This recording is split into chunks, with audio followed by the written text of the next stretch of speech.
What's good, YouTube? It's your boy Coaster Nostra back at you guys with another sneaker review, unboxing, and of course that on-feet look with the sock combo to match. Guys, let's jump right into a new silhouette. Alright guys, really quickly, this is the box. This is a nice box, nice and sturdy. You've got essentially graphics printed on both sides of the box, which really adds some stability to this box. You've got the Kyrie Irving logo on top in red. The box itself is all gloss black. It says Kyrie 7 on the side opposite the sizing tag.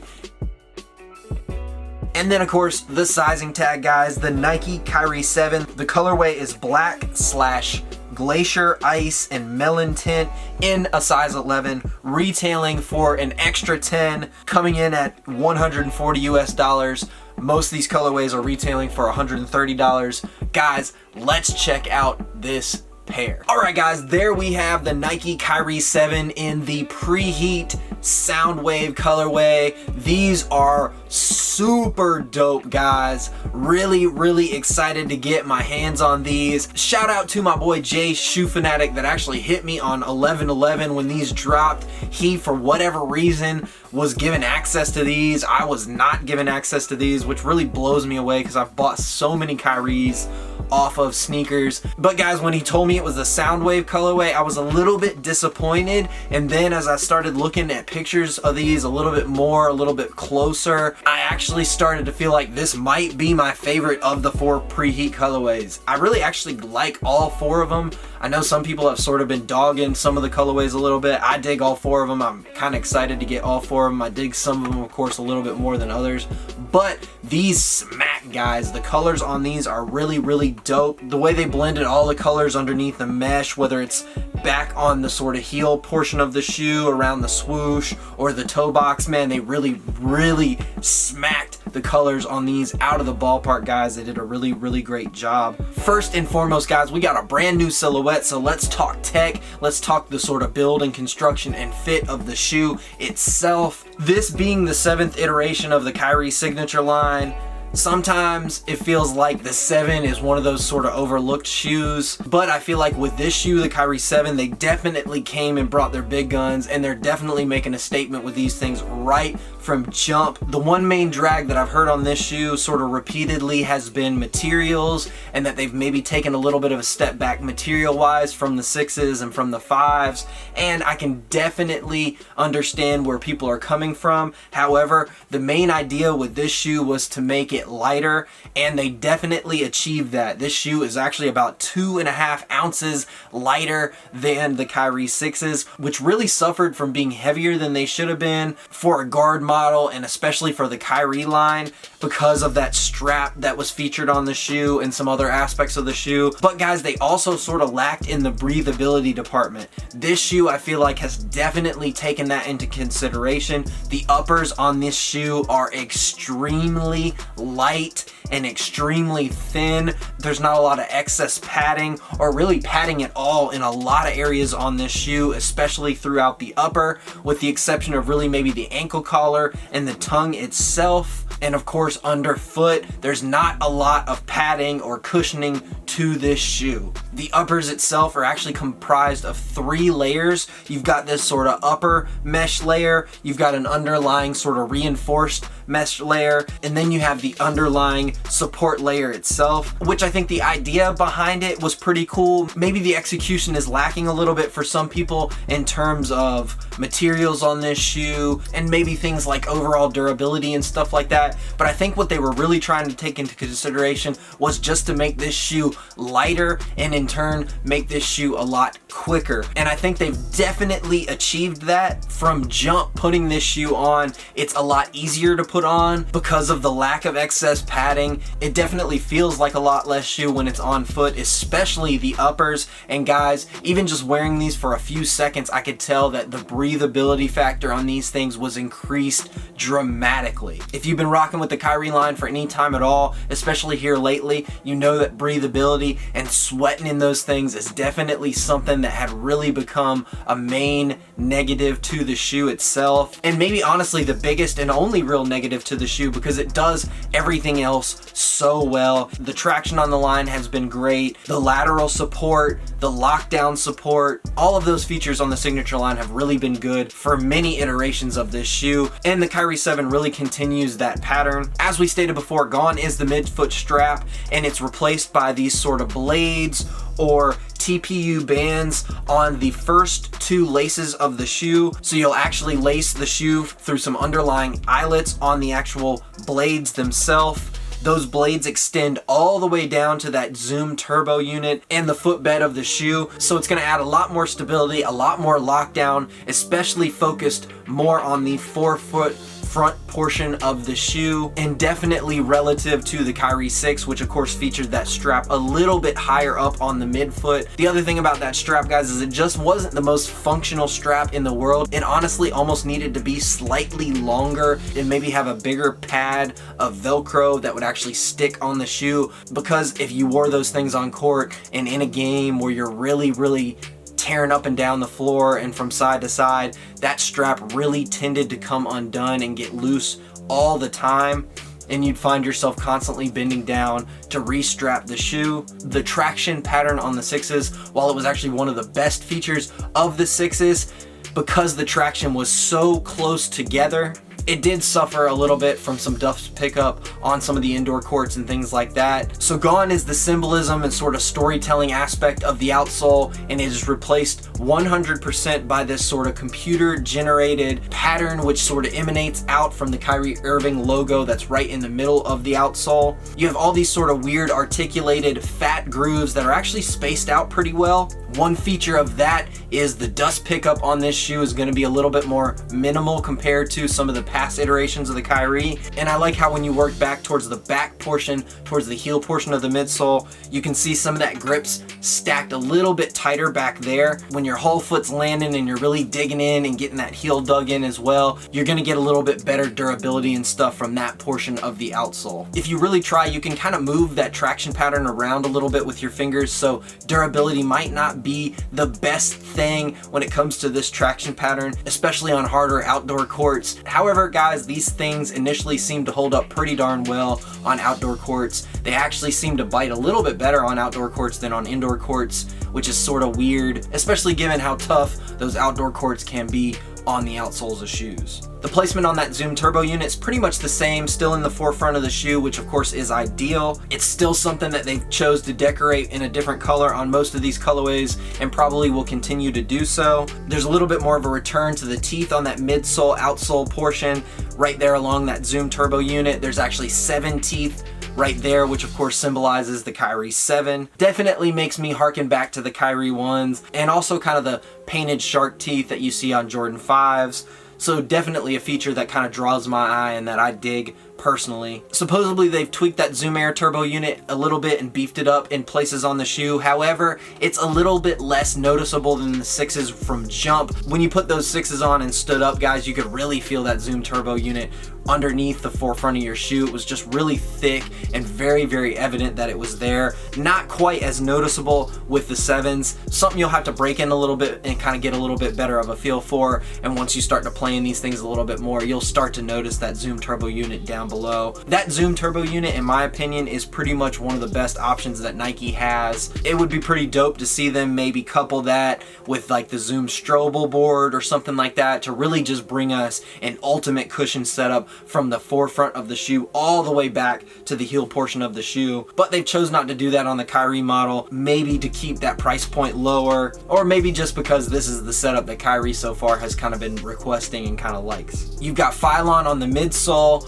so not quite as soft an option as the Cushlon that we've seen on the 4s and that we were just treated to on all those S2 hybrids that we just saw, which of course that outsole and midsole was all pulled from the Kyrie 4. And one thing that's kind of interesting when you look back at this sort of heel portion of the shoe, it's almost like there's a little bit of a crash zone. They've sort of cut away a little bit of that midsole Interesting how they went with that back there. Really kind of had me scratching my head when I was seeing some of the first initial pictures of these, as I was trying to figure out what exactly they were doing and thinking back there, and if it was going to be anything sort of innovative or whatnot. But guys, no, it's just kind of a cutaway crash zone, and you can tell it sort of does come into play when you're landing back there, when you're applying pressure back there on the heel of the shoe. Fit wise, guys, I'd go with whatever you've been getting on any of these Kyrie models here recently, especially the main signature line. Whatever you bought the 6s in or the 5s in, that's what I'd get the 7s in as well, guys. I will say I pretty much standard go a half size up in Kyrie's. That's what I did on these. I got a size 11, and that toe box on the shoe to me felt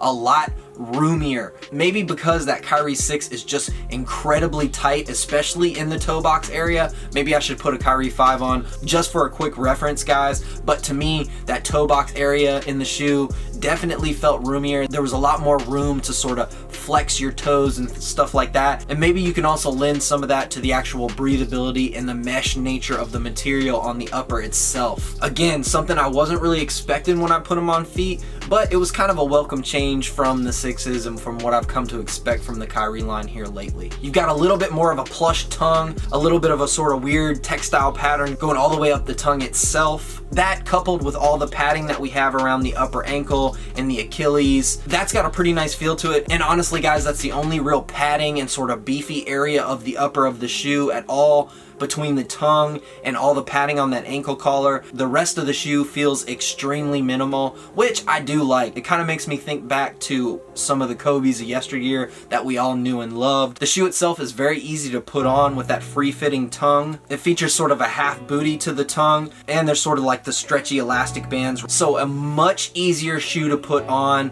than we've been treated to in the Kyrie line for years now, guys. Honestly, probably the easiest Kyrie to get on to date, in my opinion. Definitely a cool feature there. The insole of the shoe sort of tells you what they've updated from the Kyrie 6 to the Kyrie 7. It's got Kyrie's signature. They have some of the sort of articulated pattern that you see on the outsole. They've sort of mimicked that on the insole as well. And then it says Kyrie 7 H020. I'm not 100% what that means, but then there's a picture of the zoom airbag. It says articulated zoom. There's a picture of the sort of tri-layered upper, and it says composite textile. And then there's this sort of wave pattern, and it says computational traction, which of course, guys, is a nod to that scientifically computer generated pattern on the outsole, which is very neat, very cool. Pretty dope that they went a little bit of a different direction. And honestly, something like that gives the consumer, I think, a lot of confidence in the product because they've really done the research, they've done their homework. Another cool aspect of the shoe is it actually features the sizing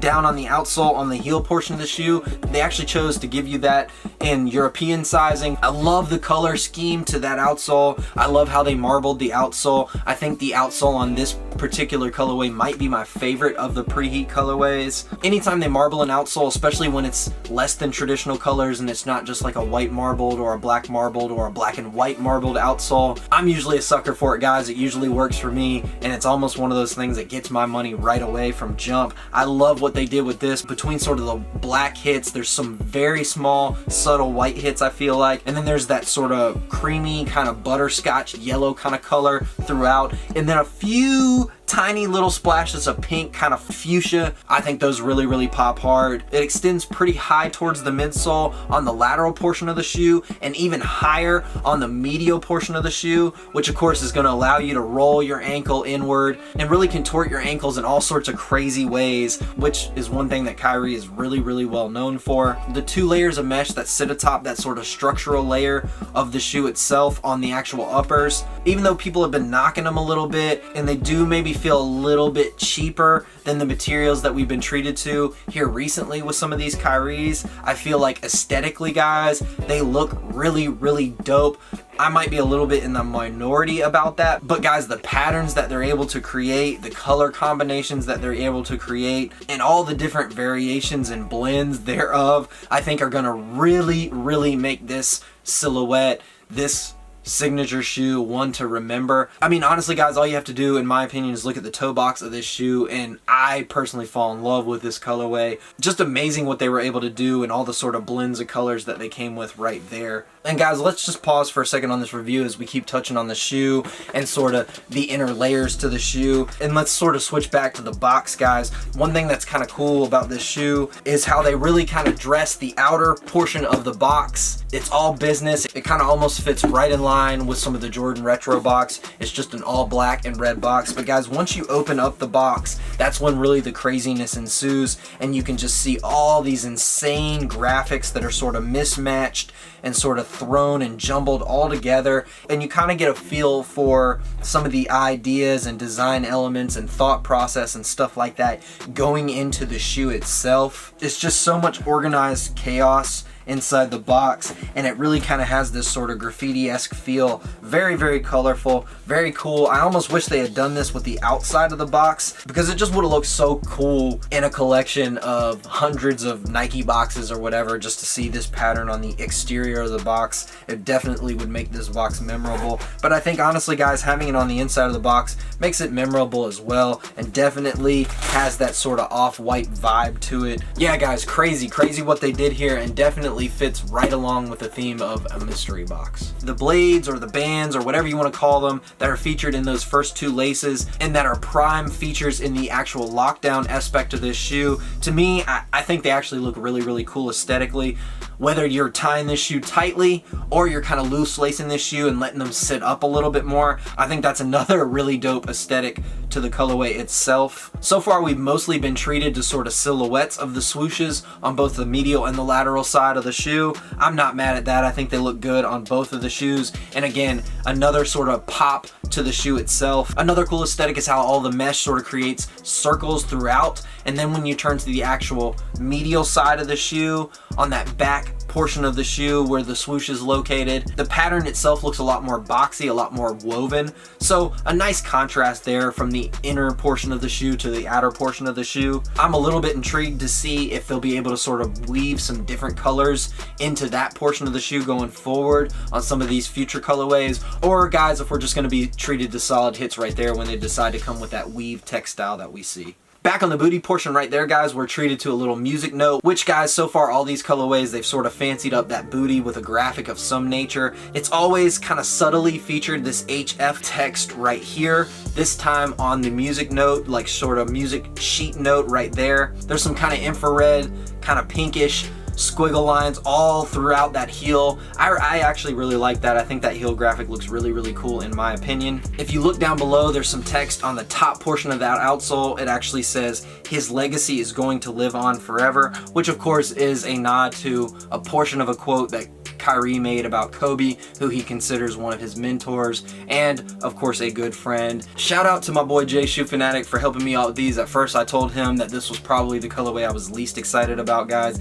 I've definitely changed my opinion on that, guys. This might be my favorite Kyrie 7 they've dropped so far, but I'll have to get my hands on those other ones to really make a fair assessment of that. Hopefully I can do that in a prompt manner so I can bust out some reviews for you guys. So many details on this shoe, on this silhouette. I know I've missed at least a couple. As a matter of fact, right here I can point out one. On the medial side of the shoe, on the back portion of the midsole, they've actually sort of worked some all-seeing eyes into the lines on that midsole, which is very unique, pretty subtle, and I think honestly that's what they should be doing with the all-seeing eye logo. They've really just kind of thrown it in our face for years and years, guys. It's nice to see it a little bit more muted, a little bit more subtle. There is another one on the first portion of the lacing system right here, and then there's a little bit more symbolism with the number 11 on the actual blades of the shoe itself, which of course is Kyrie's jersey number. Two things that I remember to throw at you guys right as I'm closing this review out, guys. As I said, I know I forgot some other ones, but guys, that's a Kyrie for you. There's just so many aspects, so much symbolism, so much thought and detail going on in these colorways and in these silhouettes that it really does help justify dropping the coin on these shoes. Guys, what do y'all think? Y'all digging these? Y'all excited for the 7? Do you think they took a step back? Are you saying that after having tried the shoe on? Let me know down below, guys. Let's check these things out on feet. I personally really like these. I think this model is going to be my favorite Kyrie to date. I honestly feel like that right now. I just feel like I can't say that definitively. Day 2, having these things in hand, really not having played in these things a whole lot at all. Just kind of really hit the court, did some dribbling, shot up some shots or whatever, and then got out of there, guys, as the sun was coming down. Let's check them out on feet. Thank y'all for rocking with me in my review. Throw me a question downstairs, guys. I'll try to hit y'all back as quick as I can. Comment, like, subscribe. Y'all know I appreciate that. I appreciate y'all's time and effort and love. Much love, y'all. Stay blessed, stay safe. Peace.